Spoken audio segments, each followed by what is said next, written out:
Quelles étaient tes croyances? Comment ta famille a-t-elle réagi à ta conversion à l'islam?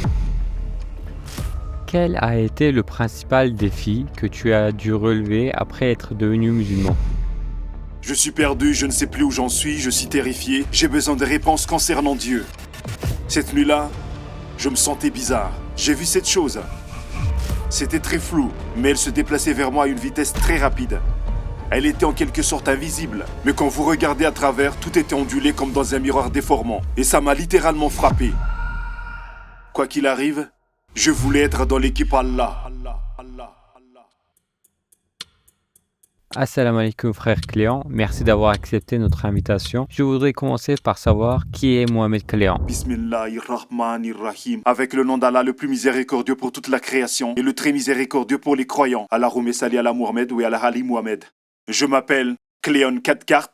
Je suis né en Californie et j'y ai grandi. Je suis allé dans une école chrétienne. Et en fait, j'étais similaire à un athée jusqu'en 2010 environ, quand j'ai découvert que Dieu était réel. Alhamdoulilah, en fait, il était dans l'attente que je reprenne mes esprits. Quelles étaient tes croyances? J'ai grandi dans une école chrétienne et dans une famille chrétienne. Mais à un moment donné, tu sais, je veux dire, je n'y croyais plus vraiment. Pourquoi pas? Eh bien, ça n'avait pas de sens. Tu sais, je veux dire, j'ai pu voir que la Trinité ne correspondait pas à l'idée que je me faisais de Dieu. Tu sais, nous disons que Dieu est un, mais maintenant il est trois, et c'était un peu déroutant. Et nous faisons de Dieu un humain. L'idée que je me faisais de Dieu à l'époque, et encore aujourd'hui, est la suivante. C'est un être qui est si puissant qu'il peut créer l'univers. Comment puis-je vraiment comprendre qui il est? Cela n'a pas de sens que Dieu puisse un jour se promener et que, tu sais, Dieu ait dû se transformer en un être humain pour pouvoir se tuer, pour que nous soyons tous pardonnés. Et c'était comme, ok, je veux dire, est-ce qu'il peut pas simplement nous pardonner? Et quand je suis arrivé à l'université, j'ai appelé la synagogue et j'ai demandé au rabbin, j'ai dit, écoutez, vous savez, je ne suis pas sûr, mais je pense que je suis peut-être juif parce que je ne crois pas que Jésus est le Fils de Dieu. Et vous, vous dites qu'il ne l'est pas. Pouvez-vous m'expliquer en quoi vous croyez pour que je puisse peut-être vous rejoindre? Et il a dit, votre mère est-elle juive? Et j'ai répondu, non, non, ma mère n'est pas juive. Et il m'a dit, alors vous ne pouvez pas nous rejoindre. Et j'ai senti que Dieu voudrait qu'on puisse tous l'adorer. Et pourquoi m'aurait-il dit que je ne pouvais pas faire partie du peuple élu? S'il y avait un vrai Dieu, il ne doit donc pas y avoir de Dieu. Et c'est à peu près là où je me suis arrêté. Toutes ces choses qui semblaient contradictoires pour moi, la science à l'époque semblait avoir les réponses avec l'évolution. Les scientifiques expliquaient que nous n'avions pas besoin de Dieu, et je me suis dit qu'ils étaient plus intelligents que moi. Donc, tu sais, j'ai juste suivi le mouvement de foule. J'ai donc plus ou moins cessé de croire en Dieu. Comment ton opinion sur l'existence de Dieu a-t-elle changé? J'ai été malade en 2010. Pendant cette période, je regardais beaucoup de documentaires. Je me souviens qu'il y avait des documentaires sur la physique. À cette époque, ils ont découvert qu'il y avait de l'énergie noire et de la matière noire et qu'il y avait beaucoup plus de gravité et de matière dans le monde. Nous ne pouvons tout simplement pas la voir. En fait, à l'époque, ils ont dit qu'il s'agissait d'environ 30% de ce que nous pouvons voir et 70% de ce que nous ne pouvons pas voir. J'ai réalisé que s'il y a 10 dimensions physiques, 30 de hauteur, de largeur et de longueur représentent 30%, alors ils s'emboîtaient en quelque sorte. Et c'était logique pour moi que, eh bien, cette énergie noire et la matière noire doivent être réelles. C'est ainsi que je suis passé d'athée à me dire, eh bien, peut-être que Dieu existe, peut-être que c'est là que les cieux, l'enfer et les anges et toutes ces choses se trouvent. À cette époque, connaissais-tu quelque chose sur l'islam? Probablement juste après. C'est à peu près à ce moment-là que j'ai reçu mon premier Coran. Il y avait une publicité à la télévision. Si vous voulez un Coran gratuit, appelez-nous et nous vous l'enverrons par la poste. J'ai reçu le Coran, je l'ai ouvert et j'ai vu Jésus et Moïse et... Vous savez, tous ces prophètes de la Bible. Et comme je ne croyais pas à la Bible, j'ai pensé... comment croire au Coran? Pas vrai. Je veux dire, c'est à peu près la même chose. Je ne l'ai pas vraiment lu. J'ai juste vu ce nom et j'ai dit, d'accord, je n'ai pas besoin d'en savoir plus, et je l'ai rangé. Je ne savais rien de l'islam, autre que il croyait en Jésus, en Moïse et au prophète Muhammad. La paix soit sur eux tous. Comment ton voyage vers l'islam a-t-il réellement commencé alors? Plus tard, en 2010, j'ai vécu une série d'expériences très étranges. Pour moi, j'ai compris que Dieu était réel parce que j'en ai fait l'expérience. Si Dieu est réel et que le diable est réel, alors le paradis est réel et l'enfer est réel. Et tout ce que je savais, c'est que je ne voulais pas aller en enfer. Alors maintenant, je dois découvrir qui est Dieu parce que je ne le savais pas. Dieu est réel. Mais Dieu n'avait pas de nom. C'était juste une sorte de description, d'accord? J'avais lu cette phrase dans le livre d'un type... nommé Pike, qui a écrit un livre intitulé Morale et dogme, et à l'intérieur de ce livre, il est dit que Lucifer est Dieu, mais que malheureusement, Adonai est aussi Dieu. Et je me suis dit, eh bien, je connais Lucifer, et je ne vais pas faire partie de l'équipe Lucifer. Alors peut-être qu'Adonai est celui que j'essaie d'atteindre. Cette nuit-là, je me sentais bizarre. Et j'ai été gêné parce que, tu sais, nous étions athées dans ma famille depuis si longtemps. Je ne voulais pas que ma femme de l'époque me voie prier. Je suis donc sorti pour prier, et j'ai prié Adonai, et juste, tu sais, en gros, si vous êtes Dieu, donnez-moi un signe. Et j'ai vu cette chose. C'était très flou, mais elle se déplaçait vers moi à une vitesse très rapide et elle était en quelque sorte invisible. Mais quand vous regardiez à travers, tout était ondulé comme dans un miroir déformant. Mais tout autour à l'extérieur, tout était normal. Les voitures, les arbres, tout avait l'air normal. Et il se déplaçait physiquement vers moi très rapidement. Et le mot que j'avais utilisé à l'époque était « Oh non, c'est un démon ». Et ça m'a littéralement frappé. Je crois que c'était de l'énergie négative, parce que ça m'a pris toute mon énergie. Je ne pouvais même pas penser à ce qui s'est passé. J'ai juste plus ou moins trébuché, je me suis effondré dans mon lit, et je me suis réveillé 12 heures plus tard. Un peu comme une gueule de bois, sonné et endolori. Et j'ai dit, pourquoi te sens-tu comme ça? Qu'est-ce qui t'est arrivé? Oh oui, tu as vu ce démon la nuit dernière? Eh bien, ça ne doit pas être la bonne piste. Non, Adonai ne doit pas être celui que je cherche. Qui avez-vous prié ensuite? Je ne croyais pas vraiment à la Bible. J'avais l'impression qu'il y avait, tu sais, des rois, des papes et des scribes qui avaient modifié la Bible pour des raisons qui leur sont propres, pour quelque raison que ce soit. Mais peut-être que l'Ancien Testament a raison, et peut-être que Jéhovah est Dieu. Et donc, à midi, le lendemain, je priais Jéhovah de me donner un signe, et j'ai reçu un appel téléphonique dans les secondes qui ont suivi, avec un nom et un numéro s'affichant. Et donc j'y vais, et je décroche le téléphone, et je dis bonjour, et la personne à l'autre bout du fil m'a dit « J'ai reçu un message hier soir que quelqu'un à ce numéro avait des problèmes. » Et j'ai dit « Mec, c'est bizarre de dire ça. Qui êtes-vous » Et il a répondu « Eh bien, je suis un tel. » Et ça correspondait au nom sur l'écran, et je suis prêtre. Et j'ai pensé « Waouh, mec, je viens de prier Jéhovah pour avoir des réponses sur Dieu, et vous avez appelé. C'est la réponse à ma prière. » Regardez, je suis perdu, je suis confus, je suis terrifié. Je vois des choses que les gens ne sont pas censés voir. Et c'est trop pour moi. Je pense que je suis suicidaire. Je n'en peux plus. J'ai besoin de réponses sur Dieu. Et il a dit, eh bien, où êtes-vous? Et j'ai répondu, eh bien, je suis à Rochester. Et il m'a répondu, j'étais là hier soir. Mais maintenant, je suis dans cette autre ville, environ 80 kilomètres. J'ai dit, ce n'est pas grave. Je peux être là dans une demi-heure. Laissez-moi juste vous poser 5 questions. Je veux savoir ce qu'est Dieu. Et il ne m'a pas laissé venir. Et j'ai dit, eh bien, pourquoi pas demain? Il m'a répondu, je suis occupé, le lendemain occupé. Et finalement, c'était une dizaine de jours plus tard. Il a dit, ok, nous avons pris rendez-vous. Et j'ai raccroché, heureux de finalement avoir des réponses sur Dieu. Et puis j'ai dit, attends une seconde, réfléchissons à ce qui vient de se passer. Non, quelle est la première chose que ce type a dit? Il a dit il a reçu un message hier soir, disant que quelqu'un à ce numéro de téléphone avait des problèmes. Ma maison, j'ai pensé. C'était une ligne fixe. Oui, c'est vrai. Et je me suis dit, alors qu'est-ce qui s'est passé? Et, oh ouais, tu as vu ce démon qui est venu chez toi? Et il a dit qu'il était à Rochester la nuit dernière, ma ville, quand le démon est arrivé. Ainsi, d'une manière ou d'une autre, ce type et ce démon doivent travailler ensemble. Parce que je me fiche que vous soyez prêtre ou un imam ou un moine bouddhiste.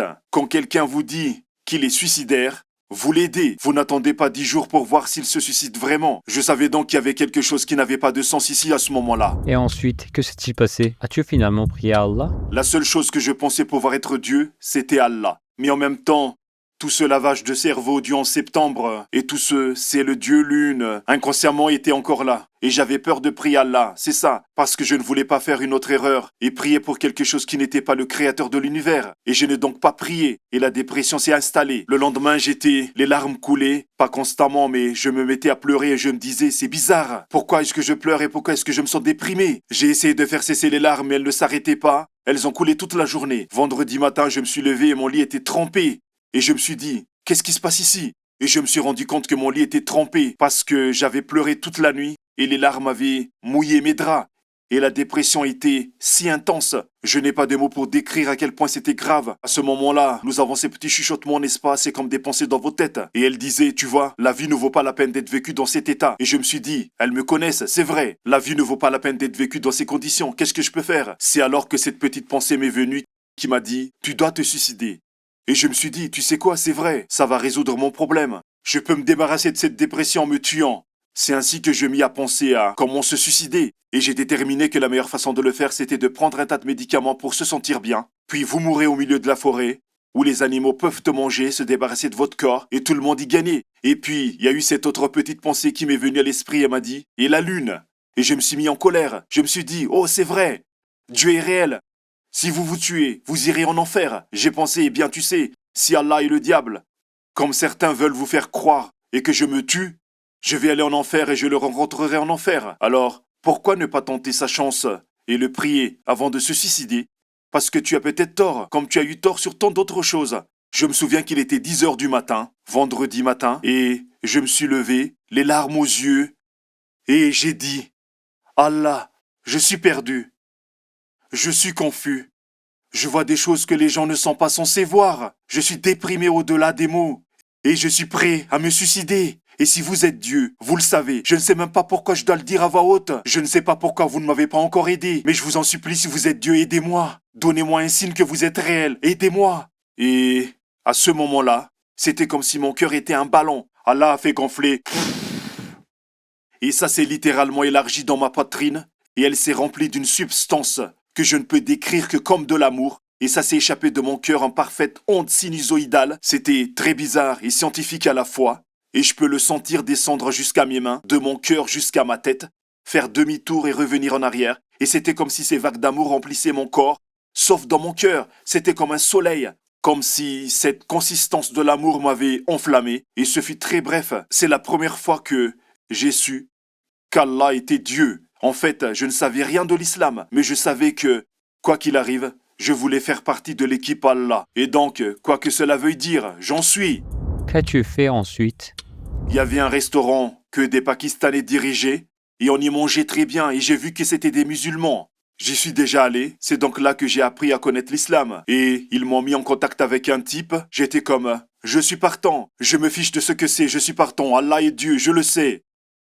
Faites de moi un musulman, qu'est-ce que je dois faire? Vous avez besoin de sang, qu'est-ce qu'on va faire? Je vais signer, vous savez quoi? Où dois-je signer? Non, non, non, c'est très simple, c'est très simple. Vous faites juste une déclaration avec votre cœur qu'Allah est Dieu et le prophète Muhammad, sallallahu alayhi wa sallam, est le messager de Dieu. Et j'ai dit d'accord, faisons-le. Et il m'a dit bon, il y a des choses qu'on doit revoir. C'est ainsi qu'il a parlé des 5 piliers et des 6 préceptes. Et je me suis dit, j'en suis. Ok, tu sais, je n'ai même pas besoin d'y penser.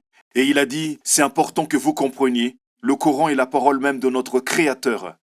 Et j'ai fait, waouh, waouh, waouh, waouh, comment le saurais-je? C'est une idée folle, non? Notre Créateur nous a donné ses propres mots. Tu sais, et venant d'un environnement chrétien, ça n'avait pas de sens. Parce que j'ai jamais pensé que la Bible était littéralement les paroles de Dieu. Pas vrai.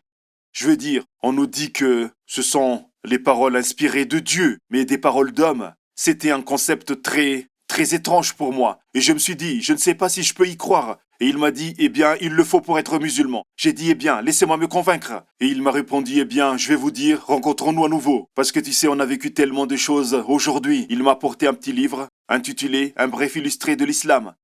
Et dans ce livre, il est question des signes scientifiques dans le Coran. Et pour moi, c'était les étapes du développement de l'embryon humain et la façon dont ils sont décrits dans le Coran qui correspondent vraiment aux étapes du développement. Ce que nous ne pourrions pas savoir sans une IRM pour nous confirmer tout cela. Et je me suis rendu compte que le prophète Muhammad ne pouvait pas savoir cela il y a 1400 ans, qu'il devait s'agir d'une connaissance divine. Comment as-tu fait ta shahada? Après avoir accepté le Coran, j'étais comme d'accord, faisons-le, c'est l'heure de la shahada. Et mon ami avec qui je suis toujours, avec qui je communique encore aujourd'hui, Hassan, un homme merveilleux, il m'a dit, attendons vendredi, d'accord, nous le ferons devant tout le monde. Donc comme le service de l'église le dimanche, tu sais, nous le faisons le vendredi. Et tout le monde pourra bénéficier de la bénédiction. Et j'ai dit, non, et si je meurs demain, je me ferai renverser par un bus demain, je le veux tout de suite.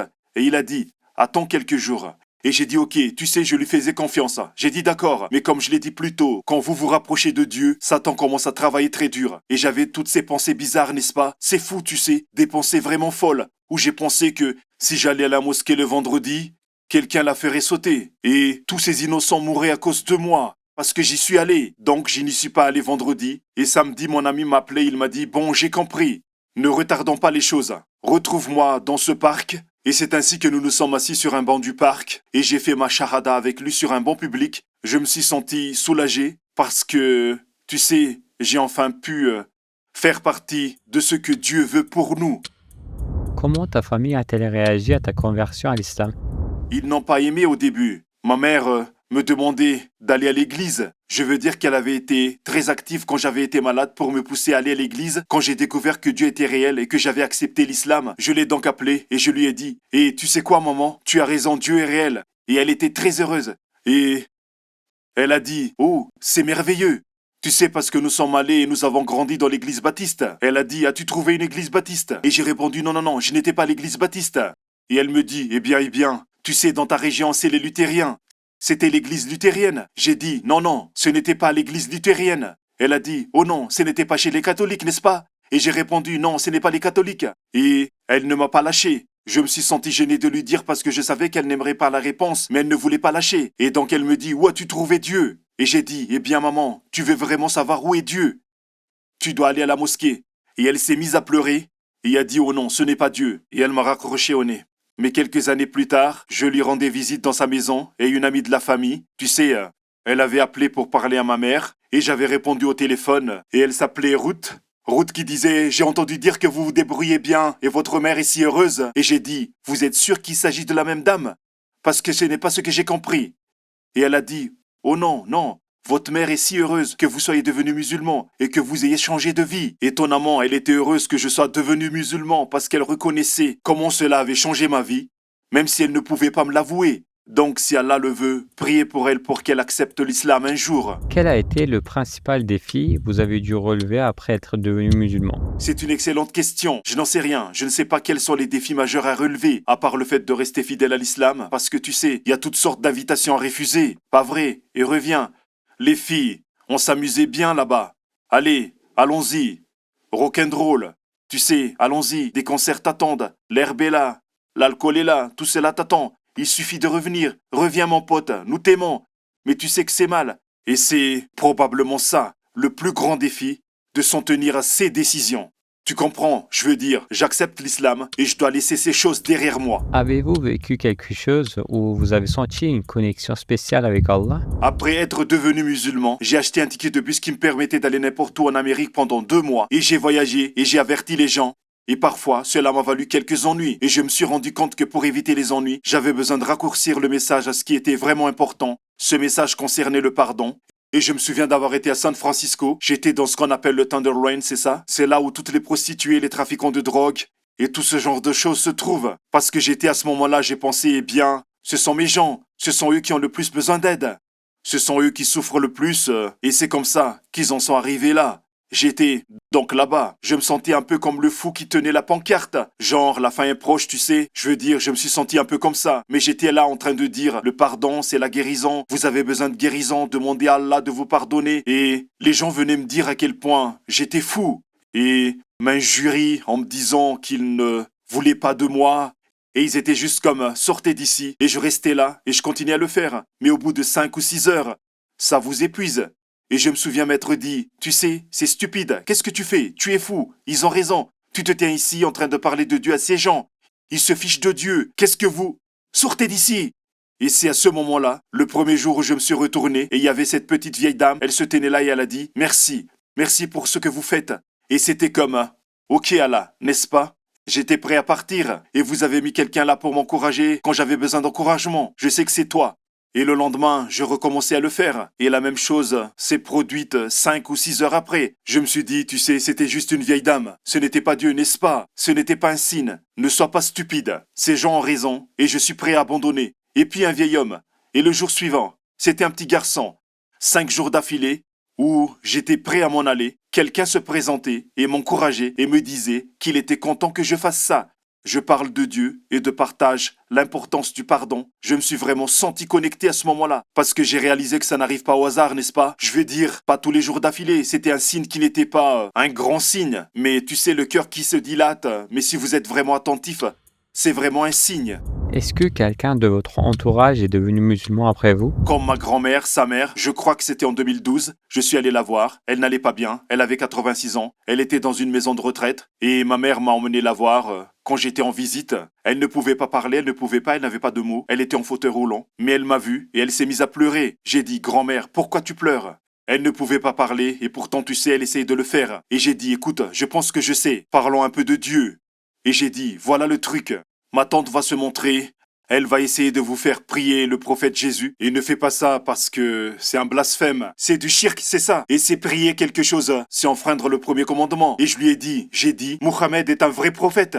Et l'islam est la religion de Dieu. sur terre aujourd'hui que nous sommes censés suivre. Et à chaque fois que je disais ces choses, ses larmes devenaient de plus en plus grosses. Et j'ai dit, veux-tu accepter l'islam aujourd'hui? Et elle a fait oui de la tête en pleurant. Et j'ai dit, ok, prends ma main et serre-la. Si tu es d'accord avec ce que je dis, elle a fait la shahada. Inch'Allah, ma grand-mère sera une gagnante le jour du jugement dernier. J'étais avec une organisation de dawa aux Philippines et nous visitions les prisons. Et ensuite, nous parlions du Coran et nous parlions de ce qu'Allah attend de nous. Et beaucoup de gens ont fait la shahada. Qu'est-ce qui vous a le plus impressionné chez notre prophète alayhi salatu wassalam? Sa capacité d'être une miséricorde pour l'humanité, d'être indulgent. Le pire jour qu'il ait connu, nous le savons tous, a été Taïf, où les enfants, tu sais, l'ont poursuivi. Ils ont jeté des pierres. Il a été battu. Et il avait la possibilité de faire s'effondrer les montagnes sur eux. Et il se dit, je ne vais pas faire ça. Un jour, peut-être que ces gens accepteront l'islam et c'est ce qu'ils ont fait. Donc, sa capacité à pardonner et à aider les gens à trouver le bon chemin. Quels sont vos projets en ce moment? J'ai fait beaucoup de projets pour la Dawa. J'ai un projet spécial en Amérique. Le projet Furqan avec la fondation Furqan où ils distribuent des Corans en anglais. Je pense que c'était à peu près 600 000 Corans qu'ils s'étaient procurés, qu'ils avaient distribués. Et maintenant, je crois qu'on en est à 1,6 million. Mon objectif est donc de l'aider à atteindre 2,6 millions ou plus parce que, tu sais, mon premier Coran provenait de cette organisation. Et ils font ainsi bon travail en obtenant ces Corans aux personnes qui en ont besoin ou qui en veulent. De nombreuses organisations de Dawa. Les organisations de Dawa anglophones utilisent le Coran Furqan. Qu'aimerais-tu dire en guise de conclusion? Dieu veut que vous réussissiez et Dieu vous attend. Dieu nous attend tous, n'est-ce pas, pour le suivre. Vous savez, comme nous le savons, vous faites un pas vers Dieu et il en fait 10 vers vous. Et vous savez, vous faites quelques pas en marchant et il vient vers vous en courant. Dieu veut donc que nous le cherchions.